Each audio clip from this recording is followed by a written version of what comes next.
Hi friends, आज की short analysis में हम डिस्कस करेंगे नेस्ले इंडिया स्टॉक के ऊपर। दोस्तों ये स्टॉक अगर आप देखो तो जुलाई 2024 से करेक्शन के अंदर चल रहा है।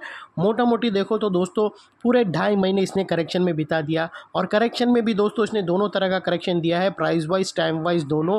प्राइस वाइज करेक्शन के अंदर स्टॉक काफ़ी हद तक डाउन साइड करेक्ट हुआ और टाइम वाइज करेक्शन के अंदर स्टॉक ने साइडवे कंसोलिडेशन किया, एक रेंज बनाया, एक स्ट्रॉन्ग बेस बनाया और अल्टीमेटली इसको ब्रेकआउट किया है। और फिलहाल ये स्टॉक को देखो तो दोस्तों यहाँ पर मल्टीपल पॉजिटिव फैक्टर्स एक साथ ब्रेकआउट हुए हैं, जिसके तहत ये स्टॉक करंट लेवल से अपसाइड में 4.5 से 5% अपसाइड रनअप देने के लिए रेडी है। लेकिन दोस्तों इसमें कोई भी हमारी बाय सेल होल्ड रिकमेंडेशन नहीं है, ये प्योरली एजुकेशन पर्पज से मैं अपना पॉइंट ऑफ व्यू आप लोगों के सामने शेयर कर रहा हूँ। कोई भी पोजीशन लेने से पहले अपने एडवाइज़र को एक बार ज़रूर कंसर्न कर लेना।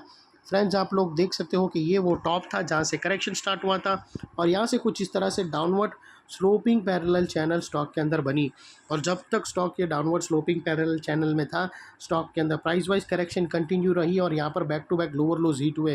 दोस्तों अगर आप देखो तो पहला लोअर लोज यहाँ हिट हुआ, सेकंड लोअर लोज यहाँ पर हिट हुआ और थर्ड लोअर लोज यहाँ हिट हुआ। और जैसे ही दोस्तों ये downward sloping parallel channel upside में ब्रेकआउट हुई, इसने मल्टीपल हायर हाइज को एक साथ ब्रेक करके उसके above high volume sustain closing देकर कंफर्म कर दिया करेक्शन कंप्लीटेड। यहाँ पर दो बड़ी चीज़ एक साथ हमें मिली दोस्तों।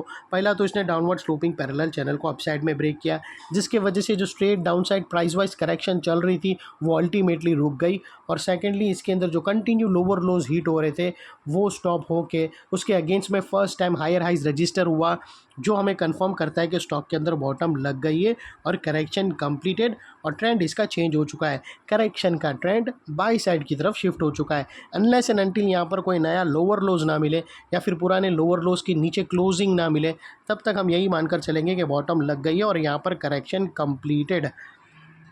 और दोस्तों बात कर लेते हैं यहाँ पर डाइवर्शन की। तो फ्रेंड्स अगर मैं आप लोगों को MACD डालकर दिखाऊँ या फिर RSI डालकर दिखाऊँ तो यहाँ पर हमें पॉजिटिव हिडन डाइवर्शन विटनेस होता है। दोस्तों प्राइस एक्शन के जो लोअर लो स्विंग अगर आप यहाँ से कंपेयर करो तो वो अपसाइड में टिल्ट हुए हैं और वही MACD की ऑसिलेशन देखो तो डाउन साइड में टिल्ट हुए हैं और यहाँ से हमें ब्रेकआउट मिला है जो एक स्टॉक के अंदर अपसाइड मोमेंटम पम्प कर सकता है। और सेकेंडली दोस्तों बात कर लेते हैं यहाँ पर चार्ट पैटर्न की। तो दोस्तों अगर मैं आप लोगों को बताऊं तो यहाँ पर हमें एक ज़बरदस्त ascending triangular chart pattern breakout होते हुए मिलती है दोस्तों। और दोस्तों ये ऐसी चार्ट पैटर्न की, ये जो ट्रायंगुलर चार्ट पैटर्न है दोस्तों, इसकी एक्यूरेसी बहुत ही हाई होती है, 70 से 80% का एक्यूरेसी रेट है।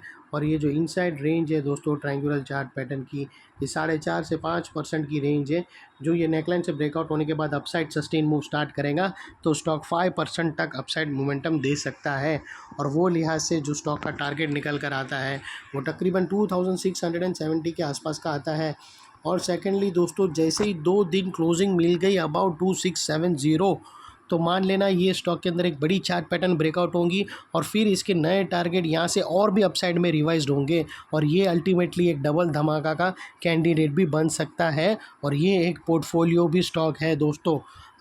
और फ्रेंड्स ये टारगेट अचीव होने से पहले बीच में कुछ रेजिस्टेंस है जो ये स्टॉक फेस करेगा, जिसको हम ब्लू में कर देते हैं। और यहाँ पर स्टॉप लॉस रखने के मल्टीपल ऑप्शन अवेलेबल है। आप अपने एडवाइज़र को पूछकर ATR की हेल्प ले सकते हो या फिर फर्स्ट ब्रेकआउट कैंडल की लो के नीचे क्लोजिंग बेसिस पे रख सकते हो। लेकिन दोस्तों आपको इतना मेक श्योर करना है कि जब भी आप स्टॉप लॉस रखो तो आपका risk to reward ratio at least 1:2 या मिनिमम 1:1.5 के आसपास रहना चाहिए। और दोस्तों नेकलाइन के पास का ये एरिया बहुत ही इंपॉर्टेंट एरिया है, क्योंकि अगर आप देखो तो मल्टीपल पॉजिटिव फैक्टर्स यहाँ पर एक्शन में आते हुए मिले। दोस्तों यही एरिया पे downward sloping parallel channel upside में ब्रेकआउट हुआ, यही एरिया पे दोस्तों लोअर लोज हायर हाइज में शिफ्ट हुए, यही एरिया पे दोस्तों हमें MACD के थ्रू पॉजिटिव हिडन डाइवर्शन मिला और यहाँ पर ही दोस्तों एक बहुत बड़ी ट्रायंगुलर चार्ट पैटर्न ब्रेकआउट होते हुए मिली। तो दोस्तों वो लिहाज से ये एरिया जो अभी तक एक स्ट्रॉन्ग रेजिस्टेंस था वो अल्टीमेटली स्ट्रॉन्ग सपोर्ट बनकर खड़ा है। और इनकेस अगर स्टॉक ने अपसाइड टारगेट से पहले कहाँ पर भी बीच में सेलिंग प्रेशर फेस किया और वापस वो नीचे आना स्टार्ट किया और नेकलाइन को रीटेस्ट करने आया, तो रीटेस्ट के टाइम पे नेकलाइन का ये एरिया सामने आके एक स्ट्रॉन्ग सपोर्ट का काम करेगा और स्टॉक को इधर अपसाइड में पुश करेगा या साइडवे कंसोलिडेशन में। और इतने बड़े स्ट्रॉन्ग सपोर्ट के नीचे तुम्हारा स्टॉप लॉस रहना चाहिए जो आसानी से हीट ना हो। और बाय एनी चांस अगर क्लोजिंग बेसिस पे हीट हो जाता है तो दोस्तों नो इफ़ नो बट सीधा स्टॉप लॉस देकर ट्रेड को वाइंड अप कर देना चाहिए सिंसियरली। ये थी हमारी एनालिसिस दोस्तों। अच्छी लगी तो प्लीज़ चैनल को लाइक शेयर सब्सक्राइब ज़रूर करना और अपने फैमिली फ्रेंड्स रिलेटिव को शेयर करना। Thank you. जय हिंद।